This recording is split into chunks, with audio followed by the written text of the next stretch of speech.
श्री शिवाय दोस्तों, 7 सितंबर को चंद्र ग्रहण का सूतक काल 9 घंटे पहले ही लग जाता है। इस बार ग्रहण भारत में भी दिखाई देगा। यह चंद्र ग्रहण रात 12:30 पर आरंभ होगा और इसका समापन 8 सितंबर 1:26 पर होगा। शास्त्रों के अनुसार चंद्र ग्रहण के बाद दान पुण्य करने का और गंगा आदि स्नान करने का बड़ा ही महत्व है। शास्त्रों के अनुसार कहा जाता है, जो व्यक्ति चंद्र ग्रहण के बाद नहीं करता उसके जीवन में राहु काल प्रवेश कर जाता है। शनिदेव उसके पीछे लग जाते हैं और उसके पूरे कुल का विनाश कर देते हैं। इसीलिए चंद्र ग्रहण के दौरान नहाते समय नहाने वाली बाल्टी में पानी में डाल लेना, यह एक चीज, और स्नान जरूर करना। दोस्तों, अगर आप धनबाद ना हो जाए, करोड़पति ना हो जाए, बीमारी से हमेशा आप बचे रहेंगे, आप माला माल हो जाएंगे, आपका भाग्य चमक जाएगा। तो दोस्तों, जब भी महिलाएं और पुरुष चाहे कोई भी हो, नहाने के तुरंत बाद आप चूल्हे को कभी नहीं छुएं। ग्रामीण इलाके में जो रहते हैं, गांव में जो रहते हैं, वो इस बात को बखूबी जानते हैं। तो आपको क्या करना है, कुछ भी एक दाना या आप फल भी खा सकते हैं। उसको खाकर उसके बाद आप चूल्हे को देव को हाथ जोड़ने के बाद माता अन्नपूर्णा से प्रार्थना करने के बाद छू सकते हैं, ताकि आपके घर और परिवार के लिए सदैव वह काम मंगलमय हो। तो पक्को नहाने के तुरंत बाद चूल्हे को छूना नहीं चाहिए। दोस्तों, कई महिलाएं क्या करती हैं कि नहाने के तुरंत बाद श्रृंगार काम करती हैं। दोस्तों, हिंदू शास्त्रों के अंदर इसे वर्जित माना गया है। आप कहेंगे कि श्रृंगार तो नहाने के बाद ही किया जाता है, तो आपकी बात बिल्कुल सही है, परंतु ना के तुरंत बाद आपको सबसे पहले अपने बालों को सुखाना चाहिए, और अगर आपके खुले बाल हैं तो इसे आपको पहले लेना चाहिए। दोस्तों, ऐसा माना जाता है कि खुले बालों में नकारात्मक शक्ति बहुत ही जल्द प्रवेश कर जाती है, और गीले बालों के साथ में नहीं, बल्कि आपको गीले बालों को सुखाकर ही आपके आगे भले काम करने चाहिए। तो अगर आपके बाल गीले हैं तब आपको कभी भी श्रृंगार काम नहीं करना चाहिए, ताकि आपको उसका पुण्य होना कि आपको उसका नुकसान देखने को मिले। कई लोग क्या करते हैं कि नदी स्नान करते हैं, तो आपको यह जरूर ध्यान रखना चाहिए कि जब भी आप नदी स्नान करें, तब नदी का स्नान करने से पहले सबसे पहले आपको अपने हाथों से, आप जब नदी के अंदर प्रवेश करें तब आपको नदी माता को प्रणाम और साथ ही अपने स्वास्थ्य की अच्छी मनोकामना मांगने के साथ ही नदी में प्रवेश करना चाहिए। और जब आपका स्नान पूरा हो जाए तब आपको ध्यान रखना चाहिए कि जल की कुछ बूंदें आपको भगवान सूर्य देव को अर्पित करनी चाहिए। अगर आप ऐसा नहीं करते हैं तो आपको नदी स्नान का पुण्य प्राप्त नहीं होता है। शास्त्रों में भी ऐसा कहा गया है कि अगर आप नदी स्नान करने जा रहे हैं तो सबसे पहले आपको नदी माता को प्रणाम करना चाहिए। इसी तरह एक साथ अनेक व्यक्तियों का नहाना वर्जित माना गया है। जी हाँ दोस्तों, नदी स्नान या किसी पुण्य स्थल पर स्नान करना शुभ माना जाता है, उससे आपको सौभाग्य की प्राप्ति होती है। परंतु अगर अपने घर में ही स्नान करते हैं, तो अगर आप कहें तो 2 व्यक्तियों को कभी भी साथ स्नान नहीं करना चाहिए, और खास तौर से महिलाओं को यह ध्यान रखना चाहिए। ऐसा माना जाता है कि इससे उनके स्वास्थ्य पर बहुत ही बुरा असर पड़ता है, और साथ ही साथ ऐसा भी देखा गया है कि इससे उनके जीवन में कई तरह के नकारात्मक असर देखने को मिलते हैं। इसी तरह नहाते समय मानव को अपना मुख कभी भी दक्षिण दिशा नहीं रखना चाहिए। दक्षिण की तरफ मुख करके कोई भी मानव स्नान करता है तो ध्यान रखें, यह दिशा पितरों की दिशा मानी जाती है। एक बार ऐसा हुआ तो कोई बात नहीं, परंतु अगर आप ऐसी प्रैक्टिसेस नहीं करते तो आपसे बचाने से प्रार्थना करें। गलती बार बार कर रहे हैं, लगातार आप ऐसा कर रहे हैं तो आपके ऊपर पितृदोष हावी हो जाते हैं, तो आपको इससे बचना चाहिए। दोस्तों, इसी तरह माना जाता है कि सूर्यास्त के बाद कभी भी स्नान नहीं करना चाहिए। आज हम आपको बताएंगे कि ग्रहण के दौरान कैसे स्नान करना चाहिए और कब स्नान करना चाहिए, किस समय स्नान करें, ताकि ग्रहण का प्रभाव आपके जीवन पर न पड़े। ग्रहण में नहाना बहुत ही आवश्यक है, परंतु कब नहाना चाहिए यह हम आपको बताएंगे। आज का वीडियो बहुत ही सुंदर है, इसलिए अंत तक बने रहना और एक लाइक जरूर करें। और हाँ, कमेंट बॉक्स में अपनी राशि भी डाल दीजिएगा। यदि हमारे पास कोई उपाय होगा तो वह आकर हम आपके कमेंट के रिप्लाई में बता देंगे। दोस्तों, पहले हम नहाने का तरीका बताएंगे, फिर आपको ग्रहण के दौरान नहाने वाली प्रक्रिया। तो चलिए जानते हैं नहाने की तरह कैसे होते हैं। आइए शुरू करते हैं। दोस्तों, आज हम आपको बताएंगे एक सामान्य सी जानकारी, व्यक्ति विशेष। और हर व्यक्ति से जुड़ी यह जानकारी है जिसको जानने के बाद आप भी अचंभित होंगे कि अगर आप अपने जीवन में धन हानि का सामना कर रहे हैं, परिवार में कलह का सामना कर रहे हैं, तो उसका एक छोटा सा कारण है आपके नहाने की आदत। दोस्तों, इसी बारे में हम बताएंगे कि नहाने के तुरंत बाद व्यक्ति को भले करे इन कामों को नहीं करना चाहिए, अन्यथा उनके घर में कंगाली, बर्बादी देखने को मिलती है। और दोस्तों, चाहे कुछ भी हो जाए, भूलकर भी ऐसे स्नान कभी मत करना, नहीं तो आपका परिवार बर्बाद हो जाएगा। दोस्तों, इसका सीधा सीधा कारण होते हैं हम स्वयं कुछ ऐसी गलतियां करते हैं जिनकी वजह से हमें परेशानियां देखने को मिलती है। आगे बढ़ने से पहले आपसे एक विनती करते हैं कि अभी तक आपने हमारे चैनल को सब्सक्राइब नहीं किया है तो चैनल को सब्सक्राइब करके आइकन जरूर दबाएं। दोस्तों, नहाना इंसान के लिए बहुत ही जरूरी होता है और हिंदू धर्म में जो व्यक्ति हर रोज स्नान करता है तो ऐसे व्यक्ति को पुण्य का बहुत ही बड़ा भोग समझा जाता है। नहाना व्यक्ति के लिए बहुत ही जरूरी होता है। अमूमन ये होता है कि व्यक्ति नहाने के लिए बाथरूम में पानी की बाल्टी भरता है और उसी से वह व्यक्ति स्नान करता है। ये तो बहुत ही अच्छी बात है, परंतु कई लोग क्या करते हैं कि नहाने के बाद बाल्टी और जो नहाने की सामग्री है उसको ऐसे ही छोड़ देते हैं। दोस्त, बाल्टी में आधा जल भरकर ऐसे ही रख देते हैं। बहुत ही बुरी आदत है। नहाने के बाद बाल्टी को सीधा नहीं रखना चाहिए, उसे तुरंत उल्टा करके रखें। दोस्तों, ऐसा समझा जाता है कि नहाने के बाद जो पानी छोड़ दिया जाता है उसमें अगर घर का कोई दूसरा व्यक्ति, घर का कोई भी दूसरा सदस्य अगर स्नान कर लेता है तो उससे उसकी उम्र घटती है और साथ ही साथ नकारात्मक प्रभाव पड़ते हैं। दोस्तों, हर व्यक्ति अपनी किस्मत का धनी होता है। हर व्यक्ति के पास अपनी एक सकारात्मक होती है, अपनी एक नकारात्मकता होती है, जिसके अनुरूप अगर आपका समय बुरा चल रहा होता है और अगर आप ऐसा कार्य करते हैं तो आपके परिवार के लोगों को भी उतना ही देखना पड़ता है जितना आपको देखना पड़ता है। तो नहाने के तुरंत बाद आपको कभी भी अपनी बाल्टी में जल भरकर नहीं रखना चाहिए। दोस्तों, इससे कई नुकसान हैं।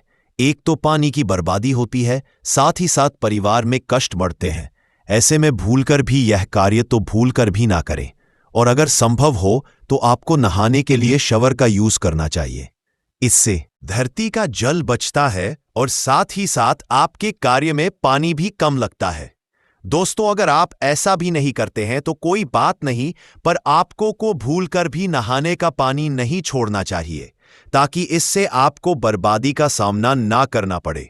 दोस्तों, एक बात और है कि कई लोग क्या करते हैं कि नहाने के बाद विशेष तौर पर पुरुष अपने जो भीतर पहनने वाले कपड़े होते हैं, बनियान और अंडरवियर, कभी भी ऐसे कपड़े महिलाओं से नहीं धुलवाना चाहिए। ऐसे कपड़े जब कोई स्त्री धोती है तो पूरे परिवार को पाप लग जाता है।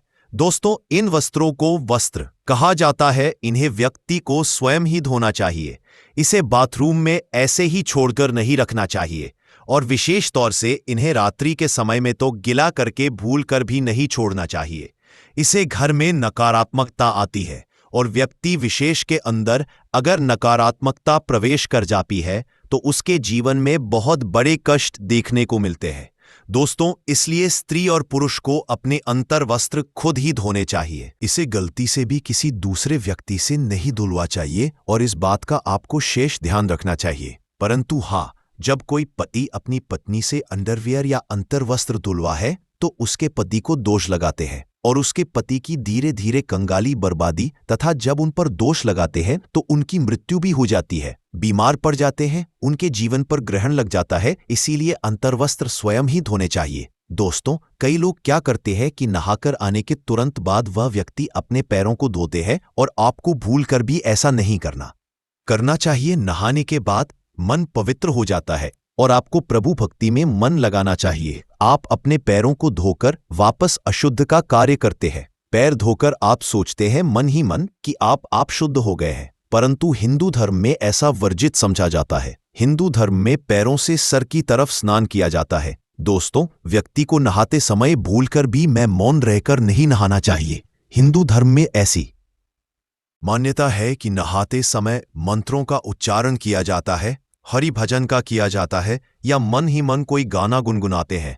परंतु जब आप नहा रहे होते हैं तो मौन रहकर नहीं नहाना चाहिए, क्योंकि इसे वैज्ञानिक दृष्टि से भी गलत समझा गया है। दोस्तों, विशेष तौर पर सुहागन महिलाओं को तुरंत नहाकर आने के बाद सिंदूर नहीं लगाना चाहिए।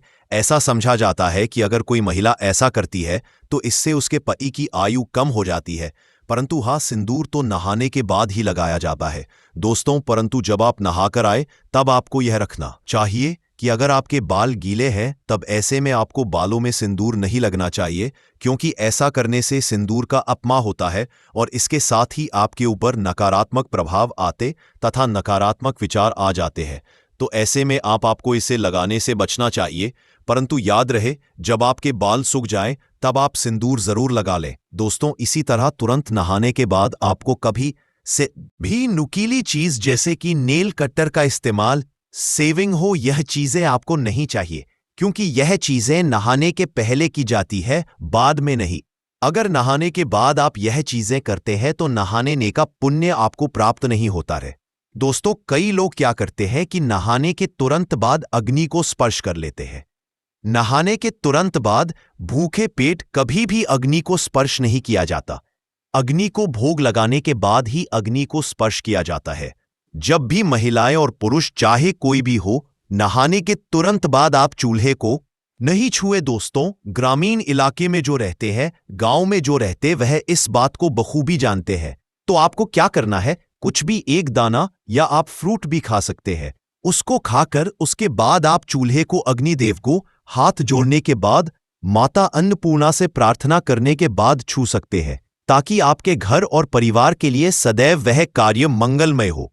तो आपको नहाने के तुरंत बाद चूल्हे को नहीं छूना चाहिए दोस्तों। कई महिलाएं क्या करती हैं कि नहाने के तुरंत बाद श्रृंगार आदि कार्य करती हैं। हिंदू शास्त्रों के अंदर वर्जित समझा गया है। आप कहेंगे कि श्रृंगार तो नहाने के बाद ही किया जाता है, तो आपकी बात बिल्कुल सही है। परंतु नहाने के तुरंत बाद आपको सबसे पहले अपने बालों को सुखाना चाहिए, और अगर आपके खुले बाल हैं तो इसे आपको बांध लेना चाहिए। ऐसा समझा जाता है कि खुले बालों में नकारात्मक शक्ति बहुत ही जल्दी प्रवेश कर जाती है, और गीले बालों के साथ ही नहीं, बल्कि आपको गीले बालों को सुखाकर ही आपको अपने आगे के कार्य करने चाहिए। तो अगर आपके बाल गीले हैं तब आपको कभी भी कार्य नहीं करना चाहिए, ताकि आपको उसका पुण्य फल प्राप्त हो, ना कि आपको उसका नुकसानदेह देखने को मिल जाए। दोस्तों, कई लोग क्या करते हैं कि नदी स्नान करते हैं, तो आपको ये जरूर ध्यान रखना चाहिए कि जब भी आप नदी स्नान करें तब नदी का स्नान करने से पहले सबसे पहले आपको अपने हाथों से, आप जब नदी के अंदर प्रवेश करें तब आपको नदी माता को प्रणाम, और साथ ही अपने अच्छे स्वास्थ्य की कामना के साथ ही आपको नदी में प्रवेश करना चाहिए।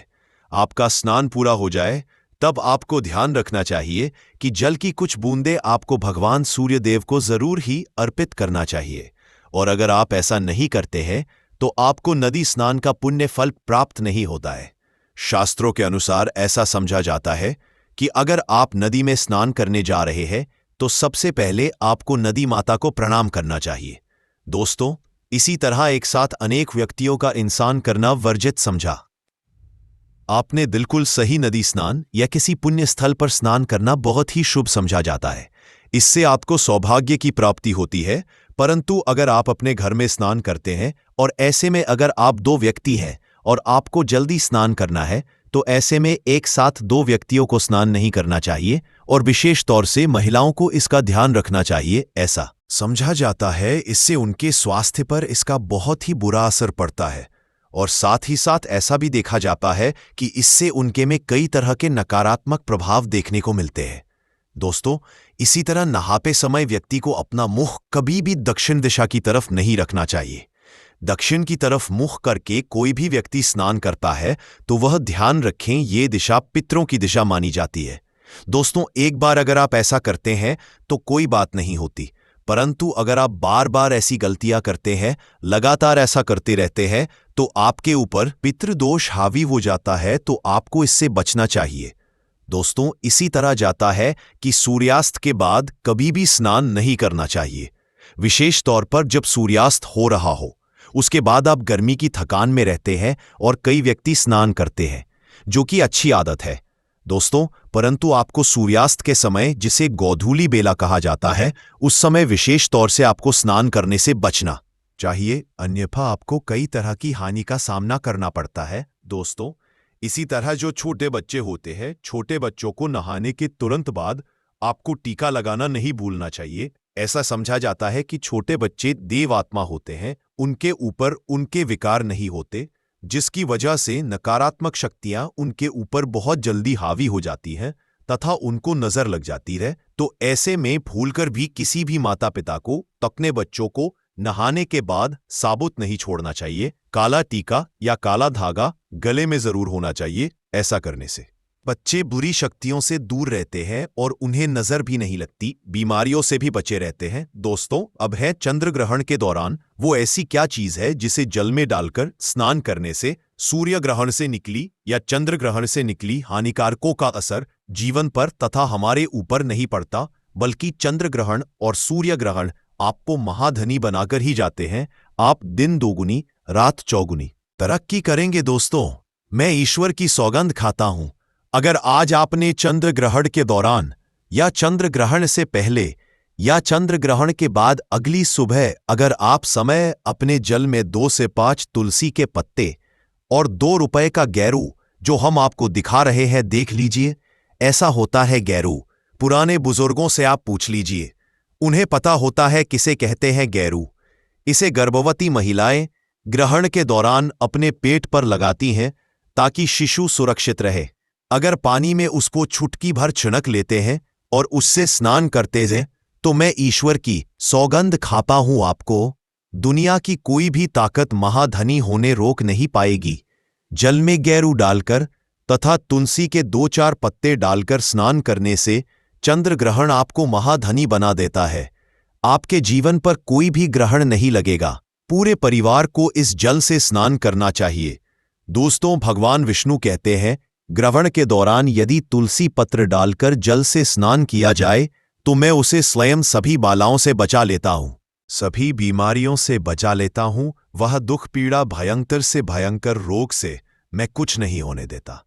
माता लक्ष्मी स्वयं यही कहती है, यदि कोई ग्रहण के दौरान तुलसी पत्र डालकर स्नान करेगा तो मैं उसके जीवन में स्वयं अपना वास बना लेती हूं, घर में स्थायी निवास बना लेती हूं। उसके जीवन में कभी ग्रहण नहीं पड़ता।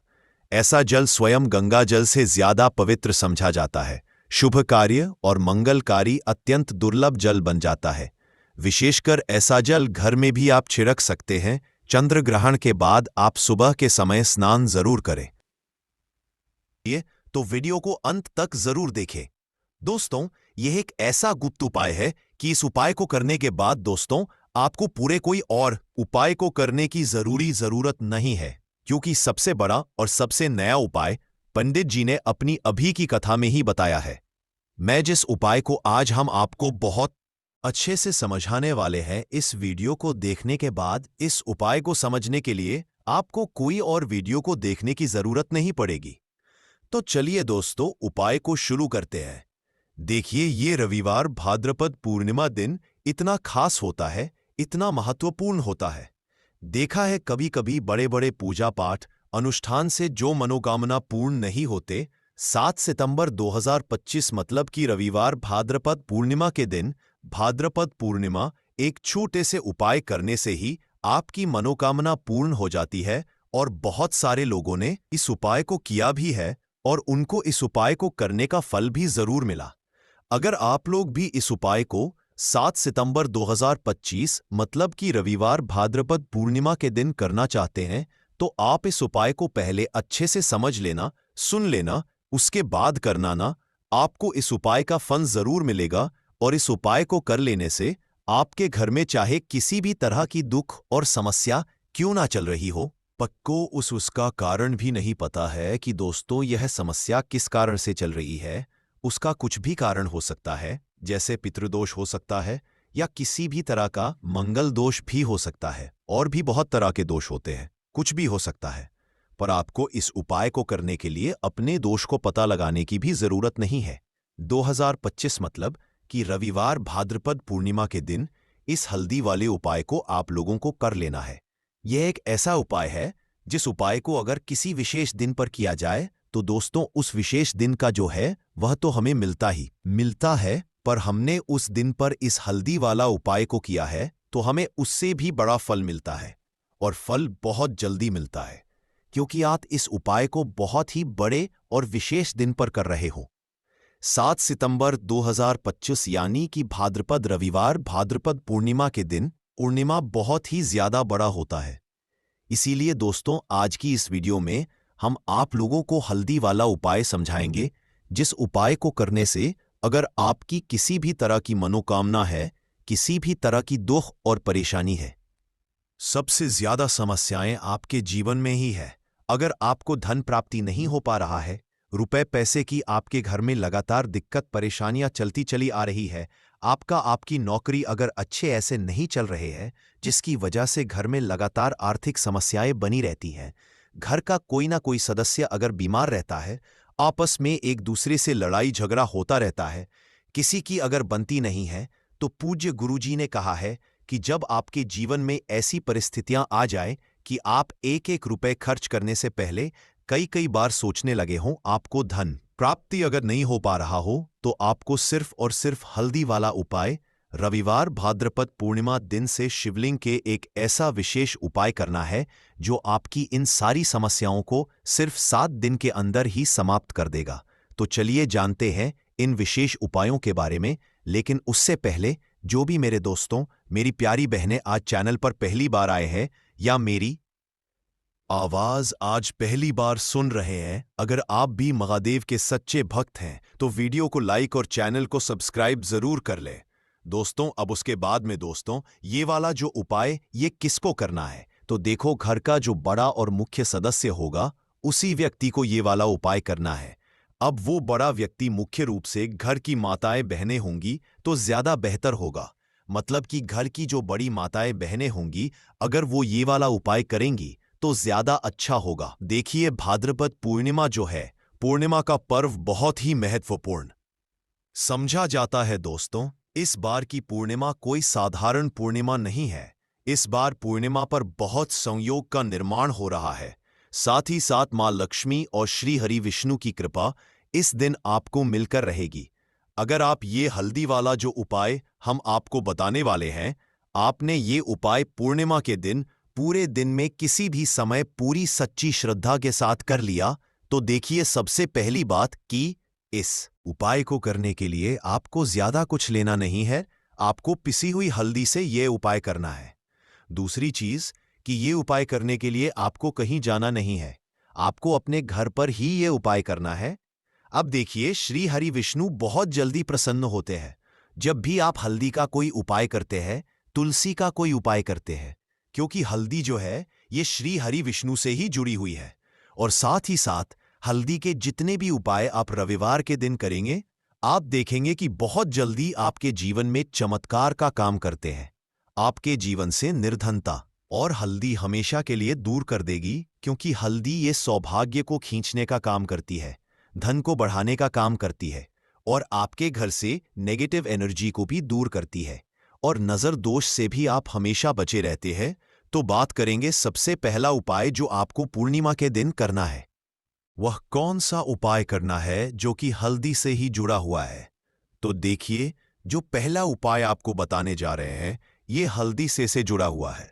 और इस उपाय को करने से अगर आपकी कुंडली में कहीं ना कहीं अगर गुरु ग्रह कमजोर होगा तो वह मजबूत भी हो जाएगा। देखिए, हमें हमारे जीवन में धन, ऐश्वर्य, सुख, समृद्धि कहाँ से मिलता है? एक तो हमारे गुरु ग्रह से मिलता है और एक शुक्र ग्रह से मिलता है। तो गुरु ग्रह मतलब कि श्री हरि विष्णु का दिन, और हल्दी गुरु ग्रह से जुड़ी हुई है। और रविवार के दिन भाद्रपद पूर्णिमा का पढ़ना ये अपने आप बहुत उत्तम है। ऐसा समझ लीजिए कि ऐसा मौका आपको मिल रहा है कि बहुत ही लंबे टाइम बाद ये मौका आया है, और बिल्कुल आपको इसे जाने नहीं देना है। अब करना क्या है आपको? देखिए, आपको पीसी हुई चुटकी भर हल्दी लेनी है, और हल्दी डालकर आप जिस जल से स्नान करते हैं, हल्दी डालकर आपको सबसे पहले तो इस दिन स्नान करना है। मतलब कि रविवार का दिन, श्री हरि विष्णु का दिन हल्दी, जो कि श्री हरि विष्णु से, और रविवार के दिन पूर्ण का पूर्णिमा का पढ़ना ये तो और भी उत्तम है। और चुटकी भर हल्दी डालकर अगर आपने इस दिन स्नान कर लिया तो आपके आसपास कभी भी नेगेटिव एनर्जी नहीं ठहरेगी, आपको कभी नजर नहीं लगेगी, आपके पैसे को कभी नजर नहीं लगेगी, आपका भाग्य चमक जाएगा, आपकी किस्मत बदल जाएगी। जो आपके भाग्य में भी नहीं लिखा है ना, वह भी आपको मिल जाएगा। अगर आपने इस दिन हल्दी के उपायों को पूरी सच्ची श्रद्धा के साथ कर लिया, देखिए जब भी आप हल्दी डालकर स्नान करेंगे, स्नान करते समय आपको हर हर गंगे बोलकर ही स्नान करना है, क्योंकि यहाँ पर आपको माँ गंगा का आशीर्वाद भी मिल जाता है। तो यह एक उपाय है जो आपको सबसे पहले करना है पूर्णिमा के दिन। इससे होगा क्या? इससे होगा ये कि आपका धन तो बढ़ेगा ही, आपका भाग्य तो चमकेगा ही, आपको यहाँ पर श्री हरि विष्णु का आशीर्वाद मिल जाएगा। अब बात कर लेते हैं दूसरे उपाय की। इस उपाय को अगर आपने कर लिया तो ऐसा समझ लीजिए कि भाग्य में जो नहीं भी लिखा हुआ वह भी आपको श्री हरि विष्णु दे देंगे। करना क्या है? थोड़ी सी हल्दी लेनी है और हल्दी को आपको थोड़ा गाढ़ा गाढ़ा घोल लेना है, और इस हल्दी का तिलक आपको सबसे पहले तो श्री हरि विष्णु को करना है। और इसके बाद आपको क्या करना है? इसी हल्दी का तिलक अपने मस्तक पर लगाना है। घर में जितने भी सदस्य हैं ना, जितने भी पर्सन हैं, सभी को हल्दी का टीका जिसे बोलते जरूर लगाना चाहिए। और इस उपाय को अगर आप करते हैं तो ऐसा समझ लीजिए कि जो भी आपने श्री हरि विष्णु से कह दिया, जो भी उनसे प्रार्थना कर, वो श्री हरि विष्णु आपको दे देंगे। क्योंकि पूर्णिमा का दिन जो होता है यह तो महालक्ष्मी और श्री हरि विष्णु को समर्पित होता ही है, और पूर्णिमा इस बार रविवार के दिन है, तो क्या ही कहना है। मतलब इस दिन का तो बहुत बड़ा यह दिन हो गया है, बहुत ही दुर्लभ इस दिन है। तो जरूर करें ये छोटा सा उपाय। अब हल्दी से जुड़ा हुआ लास्ट उपाय आपको बताने जा रहे हैं। हल्दी वाला पानी आपको अपने घर में किस जगह पर डालना है और इस उपाय को कैसे करना है। अब देखिए, बहुत बार होता क्या है कि बहुत सारे लोग हमारे घर में आते हैं, हर तरह के लोग आते हैं। अब उनमें से बहुत सारे लोग तो होते हैं जो चाहते हैं कि हम हमारे जीवन में बहुत आगे जाएं, बहुत पैसा कमाए, बहुत रुपया कमाए, कभी भी किसी से 8 रुपए उधार लेने की जरूरत ना पड़े। और कुछ लोग ऐसे भी हमारे घर में आते हैं जो हमारे बारे में बिल्कुल अच्छा नहीं सोचते, जो नहीं सोचते कि हम हमारे जीवन में आगे जाएं, जो नहीं चाहेंगे कि आप अपने जीवन में सफलता को प्राप्त करें, पैसा आपको मिले। तो कहीं ना कहीं अगर उनकी सोच में ये चीज होती तो ये होता है नजर का प्रभाव। तो ऐसी चीजें जब घर में आती है, या नजर दोष अगर किसी को लग जाए, घर को लग जाए, तो पूरा का पूरा घर बर्बाद हो जाता है। तो इतना ज्यादा प्रभाव होता है नजर दोष का। अब हल्दी क्या है? ये आपके घर से नेगेटिव एनर्जी को भी दूर करती है, वास्तु दोष को भी दूर करती है, और नजर दोष से भी आपको बचाती है। अब देखिए, आपके घर में अगर कहीं ना कहीं वास्तु दोष होगा, क्योंकि कहीं ना कहीं अगर घर में वास्तु दोष है तो धन से जुड़ी समस्याएं लगातार आपके जीवन में ही रहेंगी। पैसे की हानि बहुत होगी, धन बर्बाद आपका बहुत ज्यादा होगा। तो वास्तु दोष भी आपके घर से दूर हो जा पाए। करना क्या है आपको यहां पर पीसी हुई थोड़ी सी हल्दी लेनी है, और थोड़ा सा शुद्ध जल लेना है, और थोड़ा सा लेना है गंगा जल। अगर गंगा जल नहीं भी है तो कोई बात नहीं, शुद्ध जल लेंगे, उसमें हल्दी का पाउडर डालेंगे, पीसी हुई हल्दी। और फिर आपको क्या करना है? ये हल्दी वाला पानी तैयार हो गया। अब ये हल्दी वाला पानी आपको अपने पूरे घर में छिड़काव करना है। मतलब जितने भी आपके घर में कमरे हैं, जितने भी रूम्स हैं, सब जगह पर आपको जाना है और इस हल्दी वाले पानी का छिड़काव करना है। लेकिन इसका छिड़काव करते समय आपको ओम नमो भगवते वासुदेवाय नमः इस मंत्र का जप करना है। अगर आपको मंत्र याद नहीं भी रहता है तो आप श्री हरि विष्णु जय माता लक्ष्मी इस तरह से बोलकर भी इस जल का छिड़काव कर सकते हैं। तो अपनी बालकनी में भी करेंगे, अपने घर के मुख्य दरवाजे पर भी जरूर करना है, क्योंकि मुख्य दरवाजे से ही आपके घर में हर तरह की अंदर आती है, नेगेटिव एनर्जी भी आती है, पॉजिटिव एनर्जी भी आती है। धन की देवी माता लक्ष्मी भी आपके घर में मुख्य द्वार से ही आती है। और आपको बता दें, बहुत सारे लोग इस चीज को जानते हैं, लेकिन कुछ लोग नहीं जानते हैं कि मुख्य द्वार का बहुत ज्यादा प्रभाव आपके जीवन पर पड़ता है। मुख्य द्वार से जुड़े हुए उपाय अगर आपने हमेशा किए और करते रहेंगे, अगर आप तो हमेशा के लिए आप अपने जीवन से गरीबी और निर्धनता को दूर कर देंगे। मुख्य द्वार ऐसा समझ लीजिए कि आपकी किस्मत को बदल सकता है। अगर इससे जुड़े हुए उपाय आप पूरी सच्ची श्रद्धा के साथ कर लेते हैं तो हमेशा अपने घर के मुख्य द्वार पर भी आपको हल्दी वाले पानी का छिड़काव जरूर करना चाहिए। अगर रविवार के दिन पूर्णिमा पड़ जाए तो यह तो बहुत ही उत्तम होता है, और इस बार रविवार के दिन ही पूर्णिमा है। तो रविवार का दिन जो है यह श्री हरि विष्णु का है और हल्दी श्री से जुड़ी है। तो इस दिन आप गंगा जल का छिड़काव करें अपने घर के मुख्य द्वार पर अगर है, और हल्दी वाले पानी का छिड़काव भी आपको जरूर करना चाहिए। तो आपको बता दें, यह हल्दी वाला पानी आपके जीवन में ऐसा चमत्कार करेगा कि आप देखेंगे आपके जीवन की जो गरीबी आपके जीवन से हटने और दूर होने का नाम नहीं ले रही थी, आपके जीवन से बिल्कुल चली जाएगी, आपके आसपास भी नहीं भटकेगी, और कभी भी आपको भी एक व्यक्ति से ना पैसा उधार नहीं लेना पड़ेगा। तो हल्दी वाले पानी का छिड़काव मुख्य द्वार पर जरूर करें और हल्दी वाले जल से स्नान जरूर करें, और हल्दी मिलाकर थोड़ा सा जल में हल्दी मिलाएं और हल्दी मिलाकर तुलसी का पौधा अगर घर में है तो उसमें भी आप हल्दी वाला जल जरूर डालें। अगर ये 3 उपाय हल्दी के एक साथ कर लिए ना, तो आपका जो भाग्य है वह इस तरह से चमका देंगे, श्री हरि विष्णु के धन दौलत रुपया पैसा जितनी चीजें हों आप उसे संभाल नहीं पाएंगे। तो बहुत ही उत्तम उपाय है। पूर्णिमा का आप सभी को ये उपाय जरूर करना चाहिए। तो आज की वीडियो में पूर्णिमा के बहुत ही सरल, अचूक और ऐसे कोट के और ऐसे उपाय आपको बताए हैं जो रातों रात आपकी किस्मत को चमका देंगे, और श्री हरि विष्णु की कृपा अगर आपको मिल गई ना, पूरी सच्ची श्रद्धा के साथ उपाय करेंगे तो मिलेगी ही मिलेगी। क्योंकि श्री हरि विष्णु अपने भक्तों से जब प्रसन्न हो जाए ना, तो भक्त उनके धन संभल नहीं पाते हैं, सुख संभाल नहीं पाते हैं। जरूर करें, आपका जो भाग्य है वह जरूर चमकेगा। हानियां बरतनी चाहिए जिसके बारे में हमारे वेद पुराणों में शास्त्रों में साफ साफ लिखा हुआ है, और अगर एक महिला इन बातों को नजरअंदाज करती है तो उनकी आने वाली संतान पर सीधे इस चंद्र ग्रहण का बुरा असर पड़ सकता है। चंद्र ग्रहण के दौरान घर के बच्चों को लेकर एक परिवार को क्या सावधानी बरतनी चाहिए, वह भी हम आपको इस वीडियो में एक एक करके बताएंगे। क्योंकि दोस्तों, यह साल का अंतिम चंद्र होगा, और यह कोई मामूली सा चंद्र ग्रहण नहीं होगा, बल्कि एक महाचंद्र ग्रहण होगा जिस दौरान आपको बहुत ही ज्यादा सावधान रहना पड़ेगा। और इस दौरान अगर आप कुछ ऐसे उपाय कर लेते हैं जिसके बारे में हमारे वेद पुराणों में बताया गया है, तो दोस्तों सिर्फ इतना ही करने भर से आपको अपने जीवन की कई तरह की परेशानियों से मुक्ति मिल सकती है। इसीलिए इस वीडियो को न केवल अपने लिए बल्कि अपने पूरे परिवार के भले के लिए लास्ट तक, अंत तक बिना भगाए देखिएगा। और एक बात को समझ लीजिए, चाहे आपका दिन हो चाहे आपका बुरा दिन हो, कभी भी भगवान भोलेनाथ को याद करना मत भूलिए। भगवान भोलेनाथ बहुत ही भोले हैं। वह किसी भी व्यक्ति की हल्की सी पूजा से तुरंत प्रसन्न हो जाते हैं और उस व्यक्ति को अपना आशीर्वाद दे देते हैं। इसीलिए अगर आप चाहते हैं कि भगवान भोलेनाथ का आशीर्वाद हमेशा आप पर और आपके परिवार पर बना रहे, तो दोस्तों पूरी सच्ची श्रद्धा और पूरे पूरे विश्वास के साथ इस वीडियो को लाइक कर दीजिए और कमेंट बॉक्स में लिख दीजिए हर हर महादेव।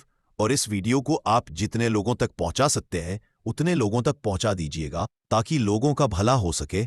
और कमेंट बॉक्स में अपनी राशि भी डाल दीजिएगा। आपकी राशि के अनुसार कोई भी ऐसा उपाय होगा जो इस चंद्र ग्रहण के दौरान करके आप लाभ पा सकते हैं, वह आकर हम आपके कमेंट के रिप्लाई में बता देंगे। लेकिन आपसे हाथ जोड़कर के निवेदन था, वीडियो लाइक पर मत भूलिए। इस साल का दूसरा चंद्र ग्रहण महीने में लगने वाला है।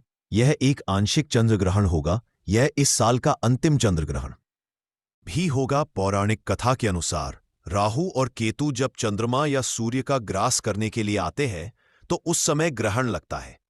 वहीं विज्ञान के अनुसार जब सूर्य और चंद्रमा के बीच में पृथ्वी आ जाती है तो उस समय चंद्र ग्रहण लगता है।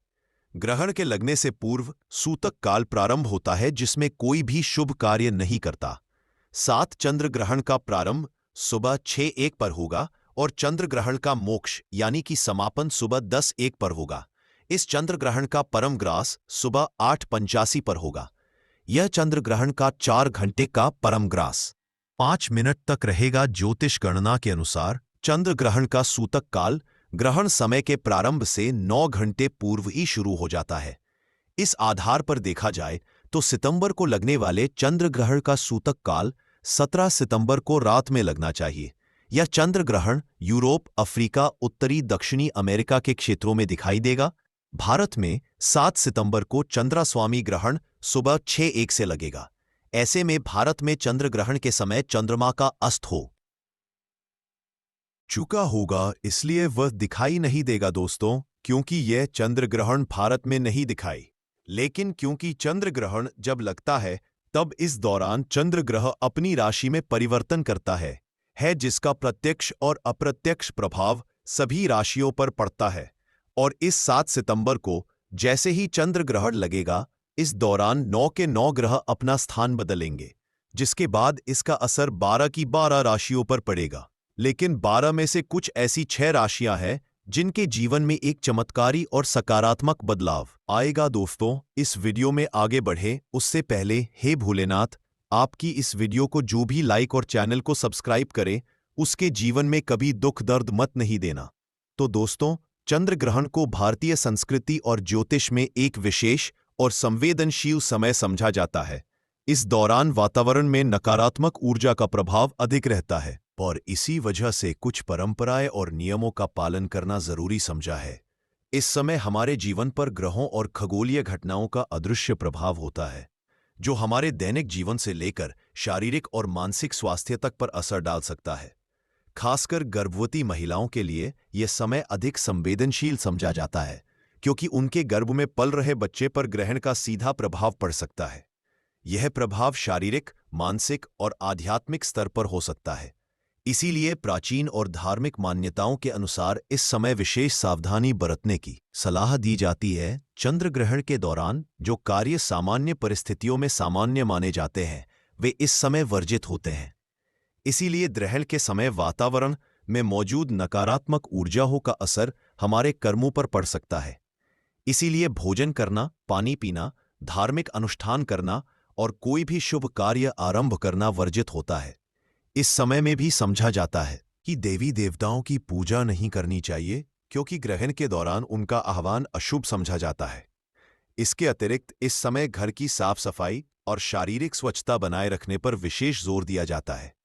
कई लोग इस समय में अपनी दिनचर्या को स्थिर और संयमित रखते हैं ताकि नकारात्मक प्रभावों से बचा जा सके।